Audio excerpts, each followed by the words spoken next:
Good morning and welcome. Welcome to the Anxiety Crusher series. So if you're new here and this is the first day I'm doing it on LinkedIn Live, the reason I'm doing this is because I noticed just in passing on social media there how much concern there is, especially in the United States, with all it and the VUCA is just off the charts. People making comments, and these are people who understand emotional intelligence. They understand how to govern and regulate themselves, and they're talking about they're unable to regulate, and they're just struggling with so much. And what happens is as you get into that space of fight or flight, we lose some of the ability to access judgment. So I said, well, I can do this live every day. It's not for people to watch over and over and over. You're welcome to do that. But I do have the opportunity to go into chat, and at the end, I will do back and forth Q&A. And there's also an opportunity to come online. So there's a link that I'll put in the chat, and you can come online to join me on stage. So let me do that while maybe a few more people are going to join in. So the way to get more information is at 7stepreset.com/live.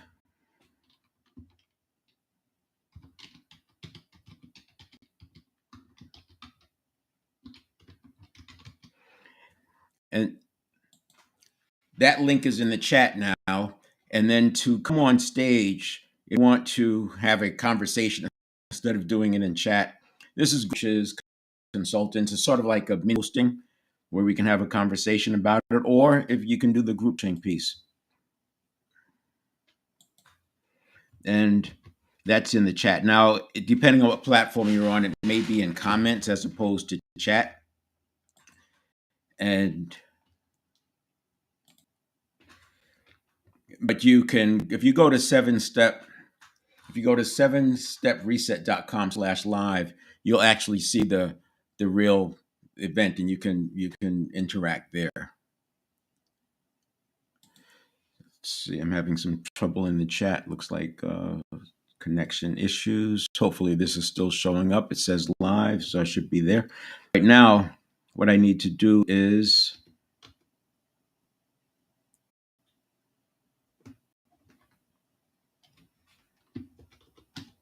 all right, let's get this straight.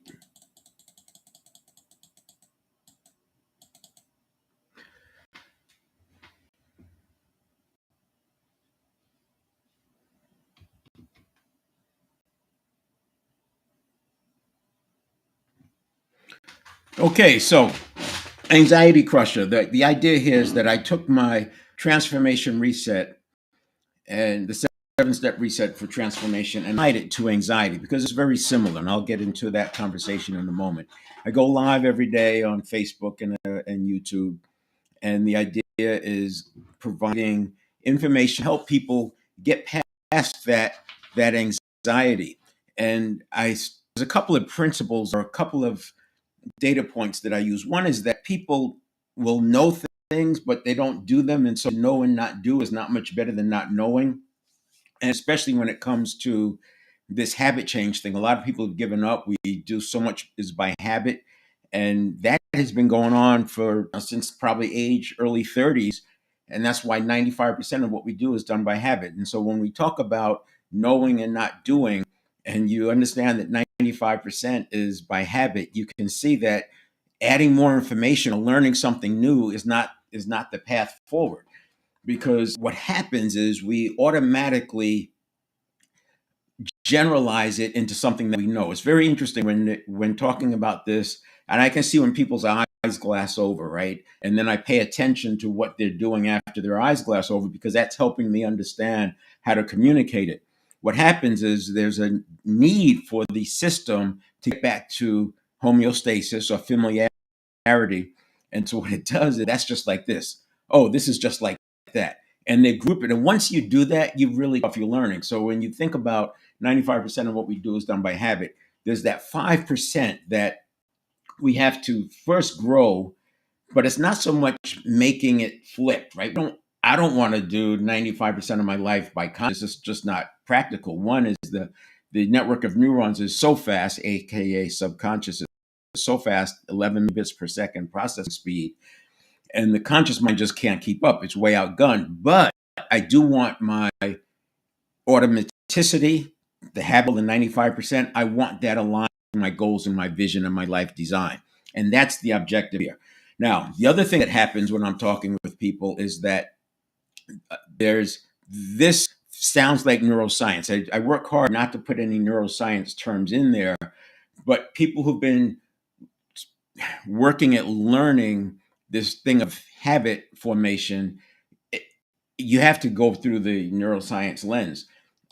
And what's going on right now, first of all, neuroscience is very much in its infancy. When you consider that the brain is 100,000 years old and we didn't have the scanning tools to understand the myelin and mirror neurons and neurons in general and all that, it's in its infancy. And so the neuroscientists, in my view, they go deeper and deeper and deeper. They are way, way, way into the engine. And the metaphor I use, we don't have to build a car or how the car is designed or the internal combustion engine works. You don't need that to be able to drive the car.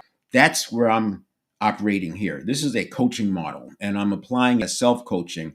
So in a coaching model, this coaching model, you don't have to understand how to drive the car. You just have to know how to drive it. And you can drive a car at high performance without ever knowing the difference between a throttle body and a carburetor.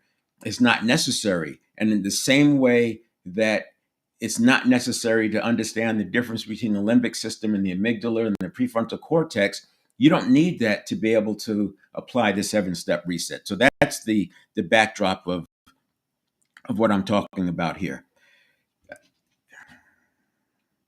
Now, I mentioned that there's so much going on. So we use the term VUCA, volatility, uncertainty, complexity, and ambiguity. Now, that's the external world, and that's going to keep happening.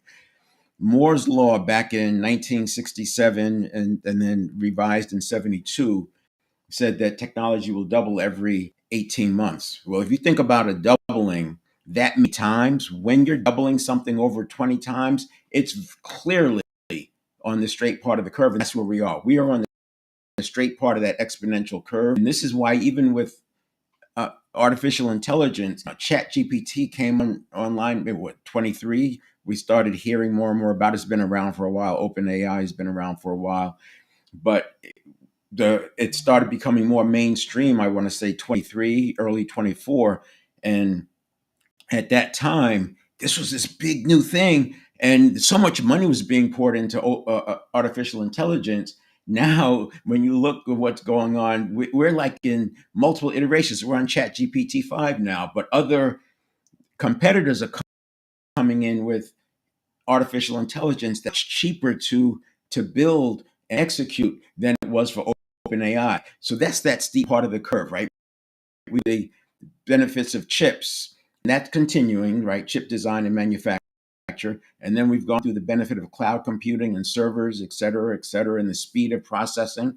And now we have artificial intelligence, which can program apps and et cetera. And so that's this steep part. And I say VUCA is not going away. Now, VUCA leads to this new term, BANI, which is brittle, anxiousness, nonlinear, and simple. That's the experience. So VUCA is the external world. The BANI is what we're experiencing. And that brittle and anxiousness is what I'm concerned about because it can inhibit judgment. And it's already bad enough that we don't do what we know already. And that just gets worse because as we get into fight or flight, we close down and our field of vision, so to speak, is reduced. And we're only looking at this one thing. And that limits us from accessing, again, what we know. So the focus here is let's get us to a place where we're using more of what we know. And that's why I started talking about anxiety, because this is really a transformation conversation, but it works for anxiety. So one metaphor that I'm playing with, if you think about a leak and you're in there and you're getting anxious because the boat is filling up with water, but then you find a pail and you start bailing water out of the boat. When you get to the point where you can bail faster than the boat is taking on water, your anxiety starts to go down and it starts to decrease. Now, you'll never get to a point where there's no water in the boat because the leak is still there and it's coming in. I would say the transformation is going to that next step where you plug the leak. But not only do you plug the leak, you now use that excess energy and resource that you to get a bigger boat, faster boat that's more aligned with your outcome, desired outcome. And that's what I talk about, the automaticity. So we want the automaticity working for us. And I don't want to say it's working against us, but it's working for a model that was formed when we were 0 to 7. That's when the majority of our conditioning was set. And then from age, and it's tweaked in the teens, and then from age 19 to about 27, that's where our model of the world is formed. And this idea of automaticity, it was perfect in a hunter-gatherer environment because what you learned from 0 to 7, this is 10,000 years ago, right? What you learned from 0 to 7 probably still made sense at age 35. Today, what I learned as a boomer from 0 to 7, completely different than what we execute today. So the idea here is let's create a map of what's going on so we can actually reset our conditioning. The same way the conditioning was set from 0 to 7, the 7-step reset enables you to reset that conditioning. And that's where we're going. Now let's pull up some slides here.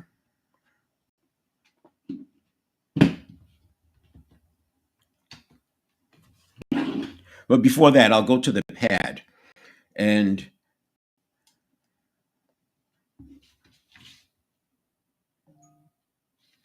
so I can make some distinctions between, I want to make some distinctions between anxiety and transformation.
Performance areas is because we first have to win the internal world and then we lead in the external world. So personal leadership is first and then you have the external world. So the external world, relationship, professional, and financial, that requires other people, right? But on the mental, physical, spiritual, emotional, we do all that ourselves. It's just us that we have to rely on. And the I use the 7-step reset to build habits in those areas: mental, physical, spiritual, emotional. Now, the in the when I look at the transformation world,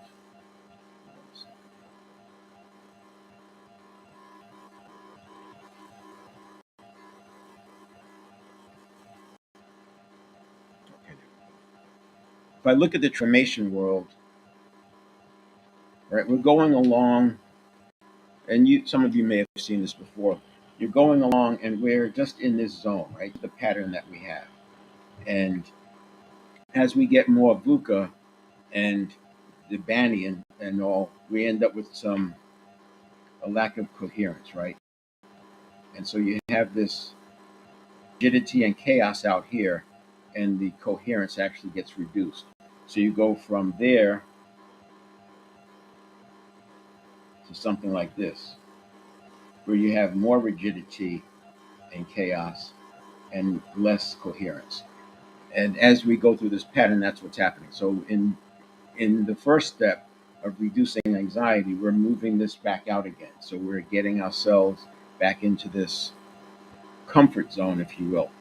Where transformation comes in is making that trajectory where not only do we break out, but we get on this trajectory. And in that trajectory, you have principles that we're going to follow.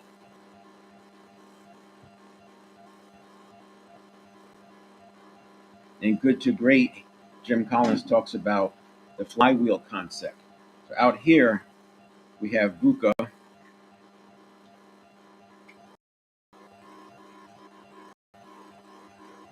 and over here. And when we try to respond to that, it's how we end up with the Bani, because we're not grounded. And this can be, out here we have threats and we have opportunities. And responding to every single thing is just going to make it worse. And that's where the Bani comes in. So when we are above the line, we don't have the curbs that we are used to. And so we have to rely on what I call near principles.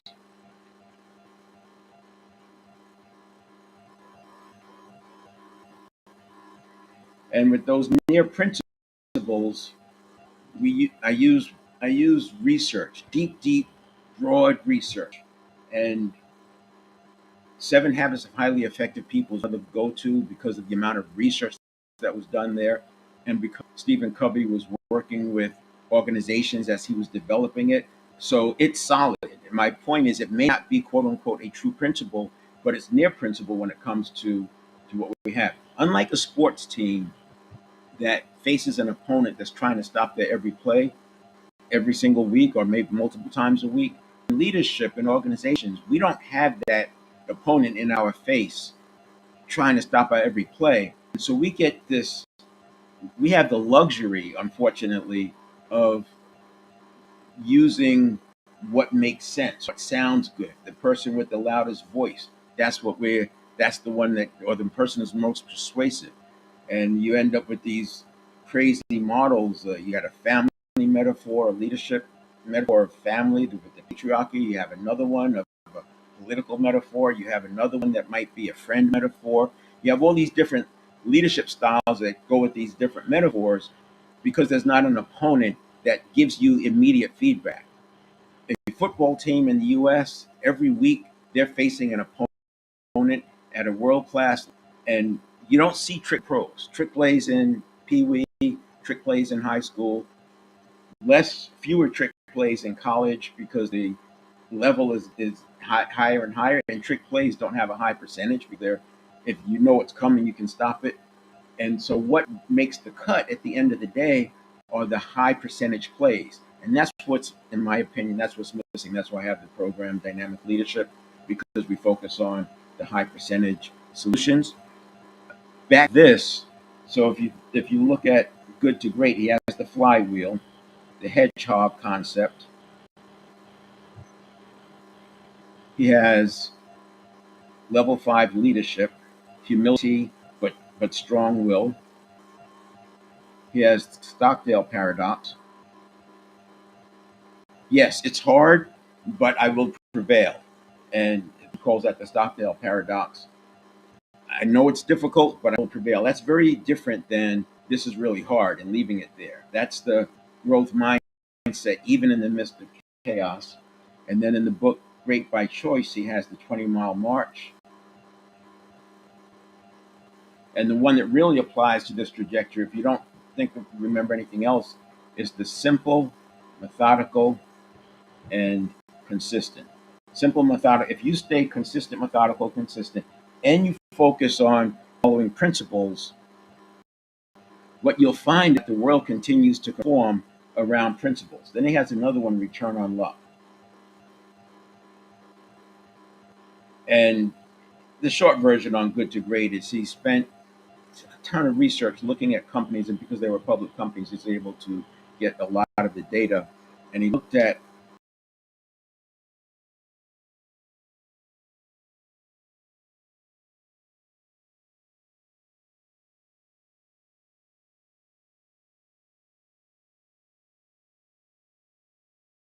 2000s. Then 2008 finances took a lot of companies out. Some of those good to great companies fell.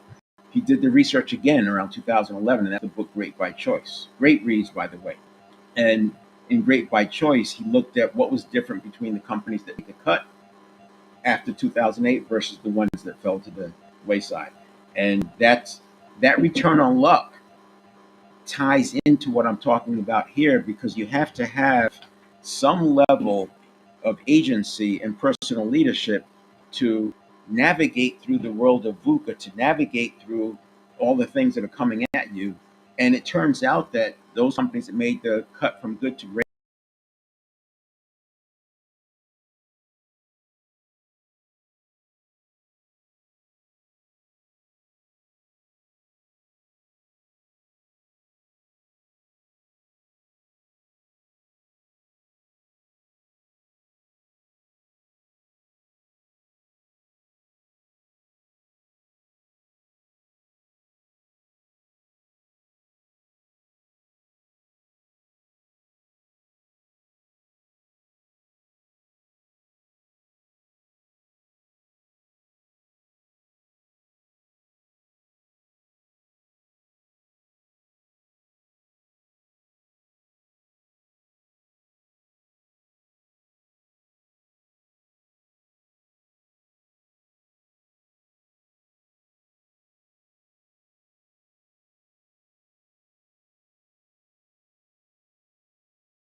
All right. So here's the slide, the first one, the 7 performance areas: mental, physical, spiritual, emotional is in the middle, and relationships, professional, and financial. And the emotional I often call the gateway to the right side. So this is totally in our control, 100%. This one is too, but in a world of VUCA and BANI, oftentimes we've given up the agency, we've given up control here by because we just can't keep up, right? Things are coming at us so fast, and we get into this fight or flight. And once you're in fight or flight, you're treating every threat like a tiger on the Serengeti, and there's just no energy or resourcefulness left. This is where people get stuck. They just feel like they've tried everything and nothing's working, etc.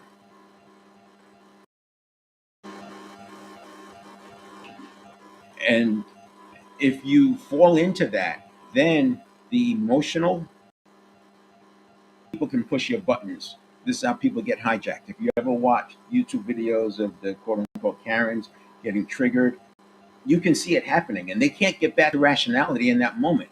They can't suppress it. They're just off and running. It's almost like a phobia. You can almost look at some of these triggered behaviors like phobias, and this interesting because when you go through the transformation part, I didn't draw it on the pad, but there's a barrier that comes in.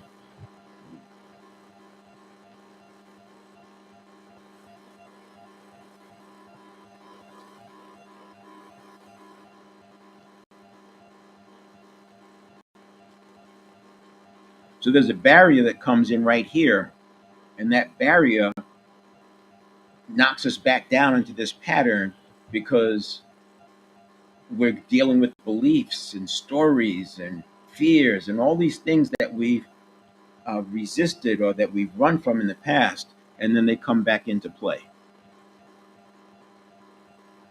So the emotional area is very, very important. And in the 7 step reset, there is an emotional modulation step to bring that back into homeostasis, so to speak.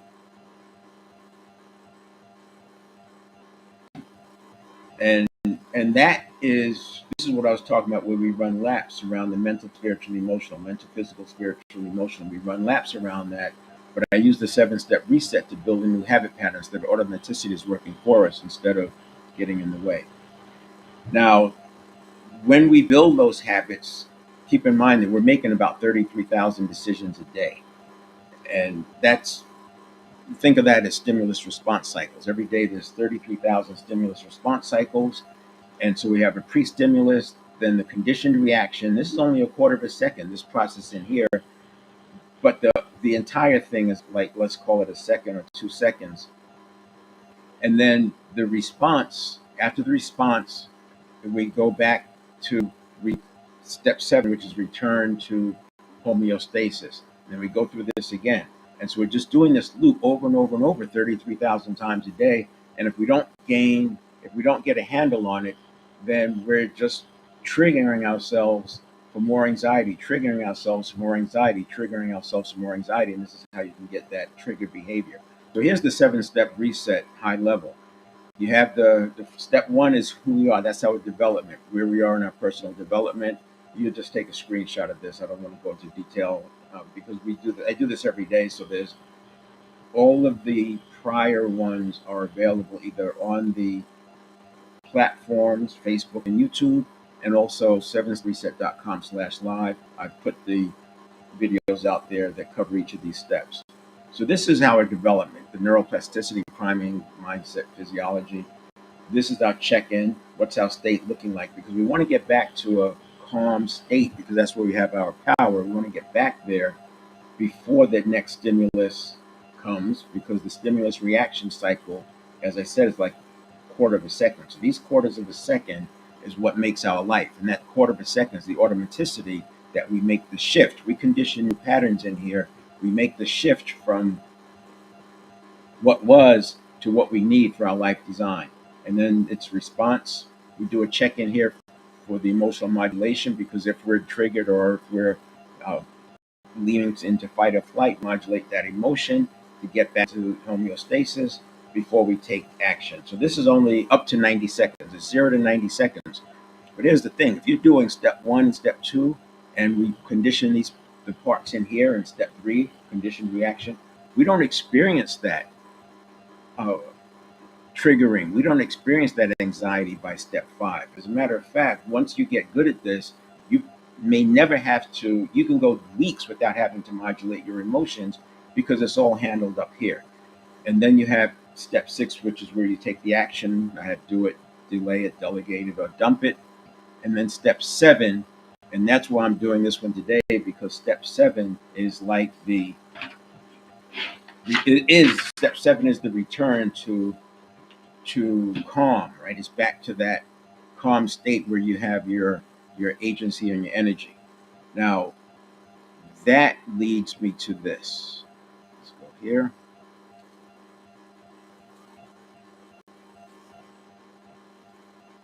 When I was doing the event yesterday, I wanted to cover a few things, and I recognized that this concept of steps 1, 2, and then 3 is the stimulus response, the quarter of a second that's governing or that changes life, the automaticity. Then we have 4, 5, 6, 7, and then we loop around and we do it again. So rather than just working on bailing water out of the boat, I use a concept of, if you think about 7 leading to 1, leading to 2, and I focus just on these 3 steps. So by focusing on 7, 1, and 2 and expanding those, putting our attention on those, you can still do and deal with the 3, 4, 5, 6. You can't stop the external environment from throwing things at you, but you can certainly change how you react to that external environment.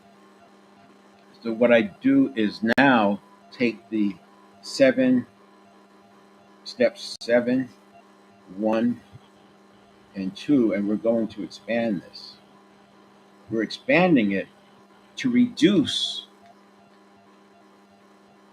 the amount of external impact we have. So 3, 4, 5, 6. So you can't completely control your external environment, we can certainly expand this. Now, one more view is that I would say, yeah, so for sure, if you look at the steps 7, 1, 2, this is our day. This is what our day looks like, right? This could be stable all the way through. You're not literally going through step 7, 1, and 2, step 7, 1, and 2 with each stimulus response cycle. It's more about your present moment, your state of being, returning to the present moment is 7, 1, and 2. And then you have the 3 to 6 out here. So to make this make sense, what we're looking at doing is taking your 7, 1, and 2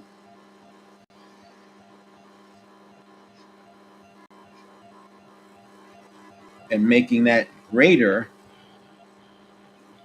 than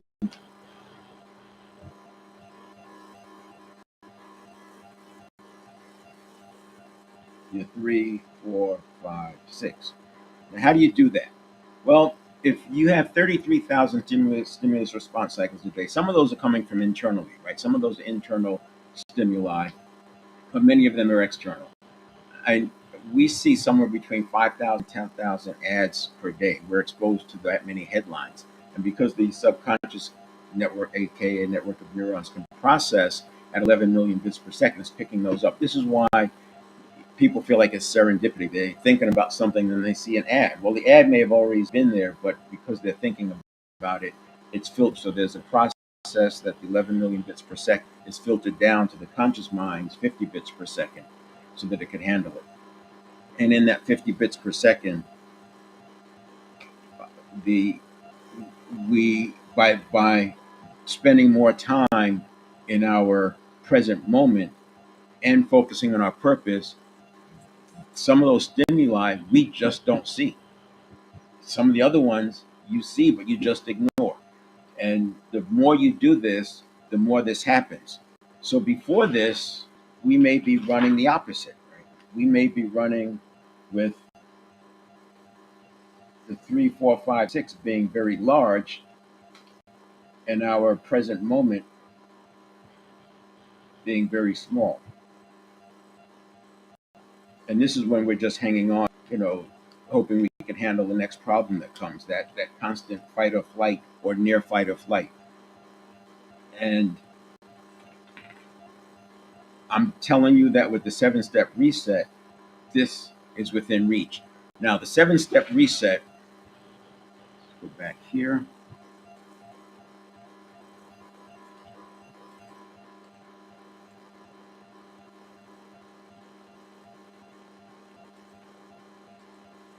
So the 7-step reset is not a neuroscience view. It's a coaching model.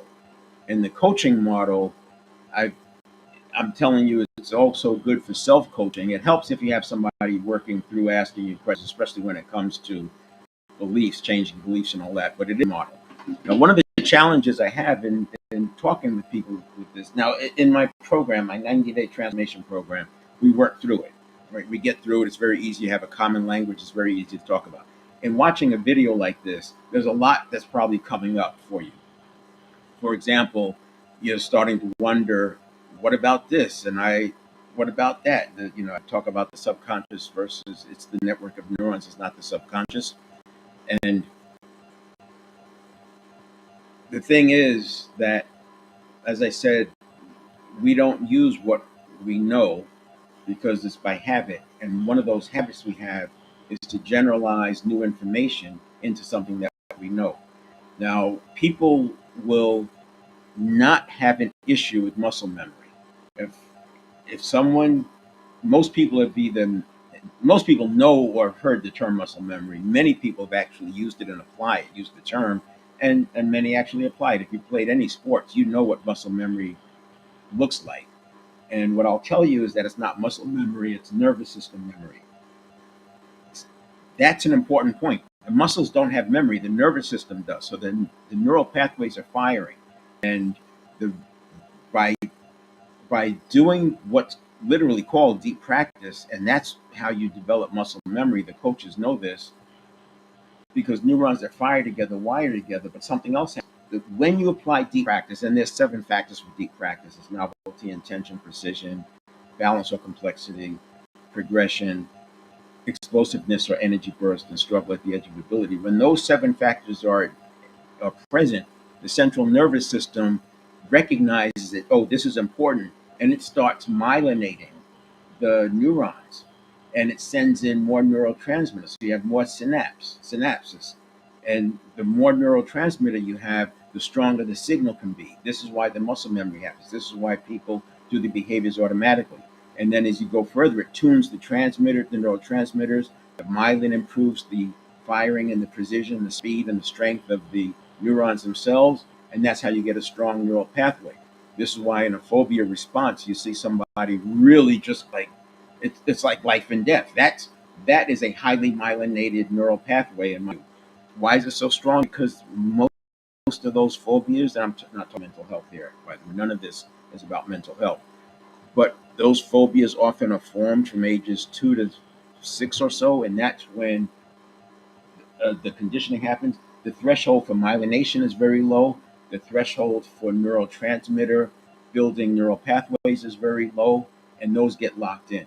And so the result is faster, more precise signaling and stronger habits. So when I'm describing this information, the 7-step reset, I often run into a block with people because what comes up, and you're not be able to see this, but you can screenshot it. So I call it the neighborhoods in the network of neurons. So there's 100 billion neurons, and neurons that fire together wire together, and the neurons behave the same. They improve the same way. They execute the same way. They myelinate the synapses, the neurotransmitter, the strength of the signal. All of that, roughly speaking, for our purposes, we're not trying to build a new engine. We just want to drive the car. So people start connecting things because words will trigger things. Oh, wait, I heard about, isn't that the basal ganglia? Or maybe that's the amygdala. Oh, it's the hippocampus. No, it's in the prefrontal. It doesn't matter. These things don't matter the same way it doesn't matter whether we're talking about the problem being in the throttle body or in the fuel injectors themselves, or maybe the car has a turbocharger and we're dealing with some of the impeller planes or the propeller veins. Sorry. And it doesn't matter. Is the car getting enough air? Is it getting enough fuel? Unless you're the mechanic working on it, all you have to do is turn the keys or put a button, start the thing, and drive. So this you can use this as a cheat sheet. I don't want to get into it because this is not about neuroscience, but this is where you can look at the function of that neighborhood of neurons. What this is the neighborhood. They're all neurons, all the 100 billion neurons. These are the neighborhoods. These are the functions.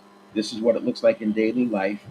And then the deep results. So you can see this would be your muscle memory up here, but there's also thought, there's also speaking, there's also actions, there's also planning and decision making, there's empathy. All of that is in the network of neurons. So you don't have to become an expert at the brain design.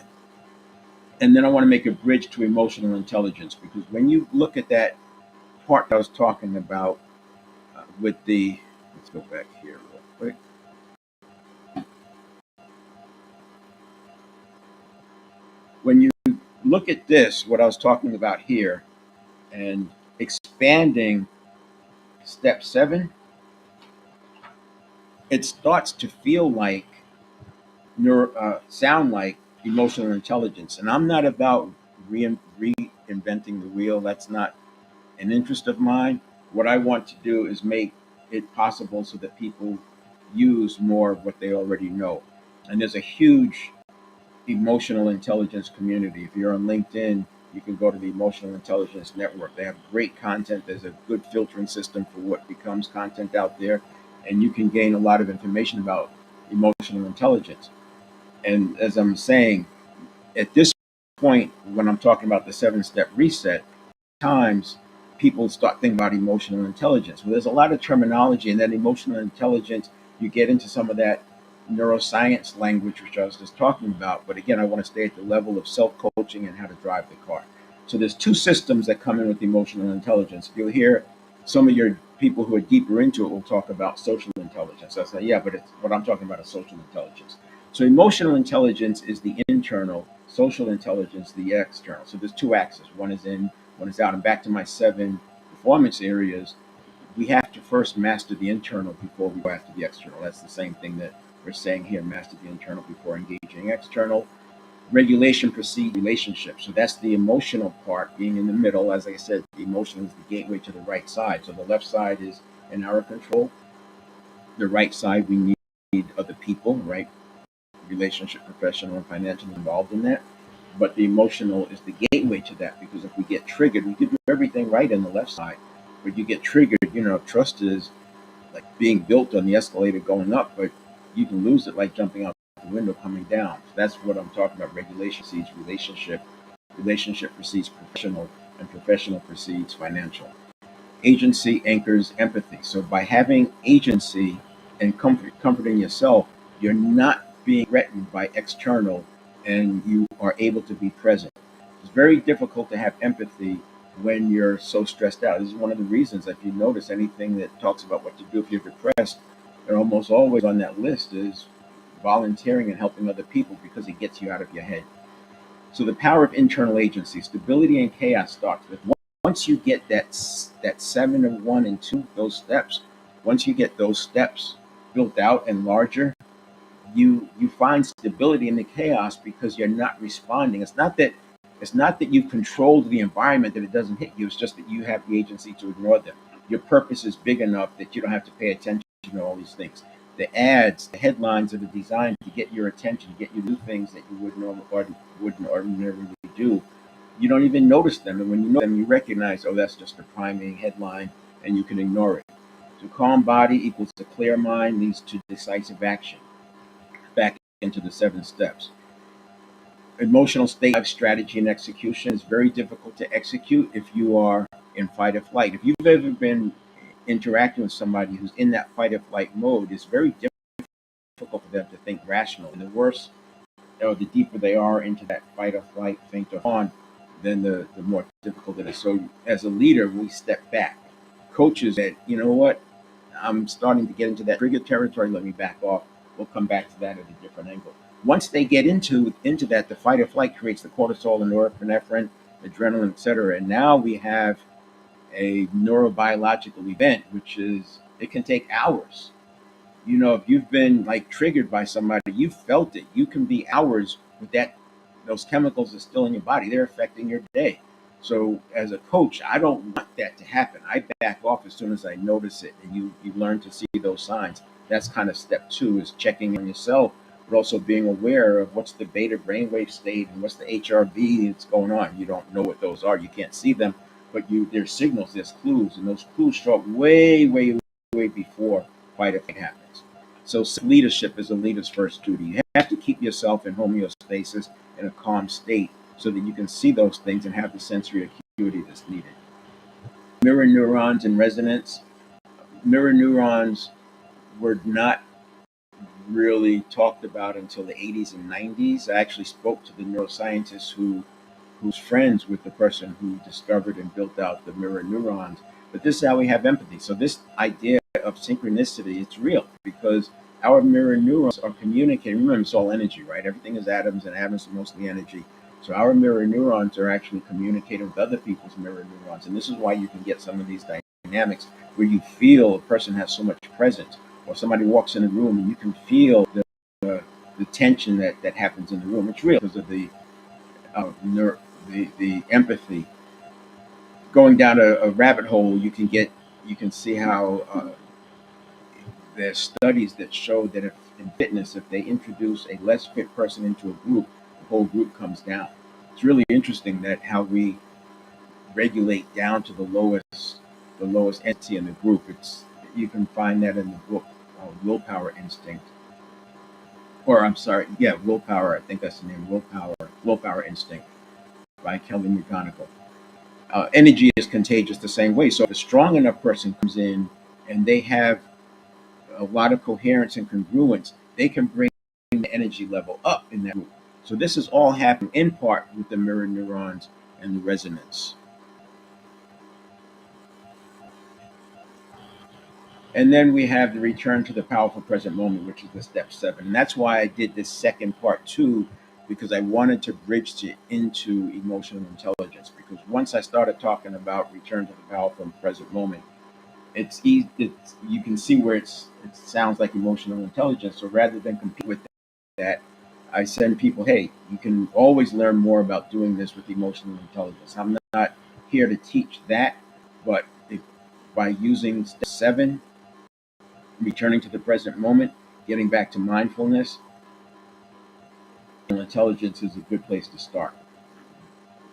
It says align energy before your strategy, lead from now, not from no presence, priming, growth mindset, and being. The reason that's there is because this is back to steps 4, which is check in to see, do am I being triggered? Am I anxious? And if so, let's process that emotion, because energy and motion, which is what emotion is, energy and motion. If you process it, it goes away. If you hold it, suppress it, try to stop it, it becomes a neurobiological event. Said another way, it emotion is just energy passing through the neural pathways, and if it's allowed to process, it just goes and it's gone. If you try to suppress it, it becomes not myelinated, but neurotransmitters go in there or added to it. You have the synaptogenesis starts to build that neural pathway. Not may not be saying it exactly right, but the picture is that energy can just flow through if you allow it. But if you suppress it, you turn it into a neural pathway, a biological event, and now it's accessible for your associations. And this is why emotions can come up, but you don't have to live with them. You don't have to live with those uncomfortable emotions. You can let them cess, and you can go back to probably Wednesday, but it's called emotional modulation. Go to that step, emotional modulation, and you'll see more how to do that. And then this is the step 6. I covered this 2 days ago, leading through the tension. So step 6 is action, and what I this is the emotional. These are the 8 emotions that are uncomfortable, and by labeling them, so I have locate, label, learn from it. Emotions are a signal, and rather than let all emotions generalize up into anxiety,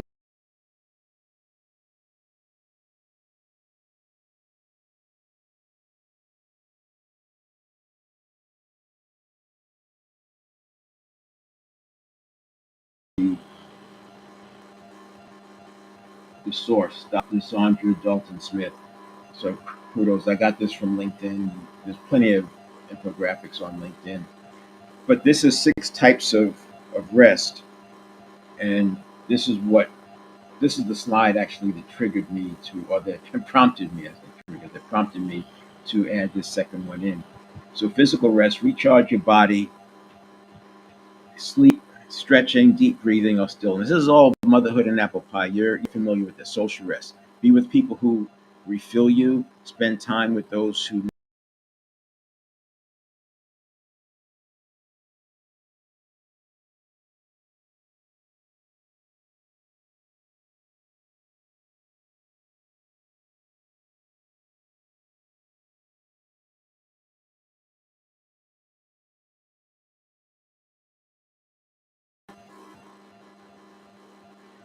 And then sensory rest, unplug from the noise, reduce screens, bright lights and background. You probably have heard this before, but now with the 7-step reset, you can turn this into habits, right? So before the without some mechanism to replace habits, you are stuck with what you've always done.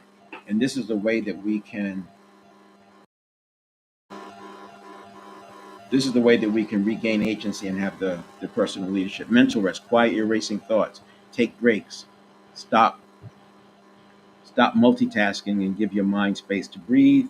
Then we have emotional rest, feel without filtering, make space to express your true feelings without people pleasing or hiding. Creative rest, let wonder in, pause to enjoy. If you do these things as part of your action steps, so it's not just let me do the action, it's let me do the action with a leaning towards the emotional intelligence. Going back to my metaphor of the boat, you go from bailing water out of the boat to plugging the boat to working on getting a bigger, faster boat that's aligned with your life design. And so it's not just taking the action, it's taking the action in a way that builds your emotional intelligence. And here's so how to improve your EQ. And here's another one. You can actually get this high resolution one from follow Sean McFeet, and he's got a newsletter. I probably got this one from LinkedIn Emotional Intelligence Network. But here they're talking about recognize how your actions influence others. Seek input and be open to constructive criticism. Own up to your words and actions. Again, motherhood and apple pie, but to know and not do is to not know. So let's use the 7-step reset to actually start doing some of the things that we know. And that's why I bring the infographics in. So we don't have to make up what are we going to do. We just use these infographics. Most of them do a good job of capturing the best practices, what I like to call near principles. And the more you live your life by near principles, the more you'll find that the world is conforming around you. You don't have to chase everything. You be patient, keep doing your thing. Remember the trajectory. Just follow that trajectory, and using concepts like the flywheel and simple, methodical, and consistent level 5 leadership, hedgehog concept, and allowing return on luck to happen because you are in a calm state. Respond thoughtfully to conflict rather than reacting impulsively. Learn to inspire and motivate yourself. Communicate assertively. You can take a screenshot of that.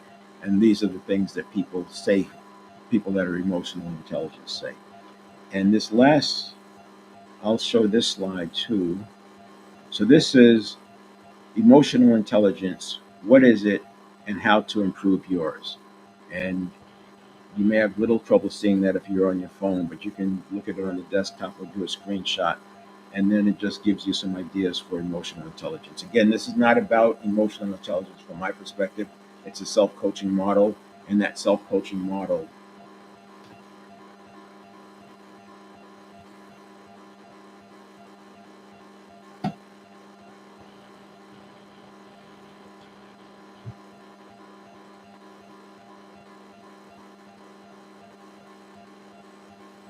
it's a self coaching model. It's not neuroscience. I'm not competing with emotional intelligence. That self coaching model will enable you to work to your life design. If you're in your 50s, which is most of my focus, people 50 and above, Transformation After 50 is my podcast. If if you're in that group, many people with living their lives that long by habit, those habits are so deeply ingrained, and the biggest obstacle to habit change is habit itself. That's why I start with the 7-step reset. First thing we want to do is gain some space, and then you take that space and you start using that resource to lean into your life design. And the more space you get, and then you expand that step 7, 1, and 2. Right? You expand the 7, 1, and 2, so you're responding to less. But when you respond to the fewer things, you're responding with agency. You're responding with emotional modulation, and you're taking actions that are aligned, and you get to ignore. So I would say that you can live a life that you're not having the 33,000 stimulus response cycles a day. You can cut that way down. So it's not about doing a smaller percentage of my life by habit. It's about responding to much fewer stimulus to begin with, or stimuli to begin with. That's the idea. We're going to respond to few of them. Many we'll just ignore, many we just don't see, and others are already handled with automaticity because they're aligned with our purpose.